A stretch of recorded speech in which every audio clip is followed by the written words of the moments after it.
Hürmetli abunəçilərimiz, Esselamu Aleyküm. Sizlərə avtomat korobka, lük, ABS, həmmən ərsəsi var. 100% kraskəsi taza, Optra, Amerikanke, 909 pult, stage'dən orijinal metalla ustanovka bolğan pokoleniya 4 paket erçə balon qoyulğan. Xullası maşina nə ki navarot bolışı gerek bolsa bolğan maşinimizni sizlərə 175 milyon so'ma qoyub beramiz. Çexolni yamanı durubdu, stage'dən orijinal metan durubdu, i909 pult. Xullası i tonirovka ruxsatnaması hələ 9 ay ruxsatı var.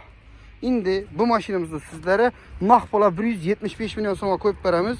Egeləri bilən premoy savda qılsanızda boladı. Gəlsənizdə üstündə egeləri bilən savdalaşdıramız. Gəlişib alsanızda boladı xuda xalasa. Əsə gələ verəsə maşinimiz Koşköpür avtolideridə satıldı duradı. Avtokredit, barter, naq, liboy variantımız var. Mənzilimizə gələn olsaq, Ürgəncdən gələ verişdə Koşköpür avtosavda Qlavni zanəsindən ötkəndən keyin boladı. 6 etajlı işi sarı donmu doğrusunda boladı. Maşinlarımıza gələn olsaq, həmmə maşinlarımızdan, bax xuda xalasa Tiko'dan tartıb Matiz, Cobalt, Gentra, Pentra, liboy maşindən bax. Gələ verəslə Koşköpür avtoliderdə 24 saat xidmətdəmiz xuda xalasa. Telefon nömrələrimizi qaldıramız. 97'lik 211 74 74 telefonlarına telefon vurup gəlsənizlər boladı.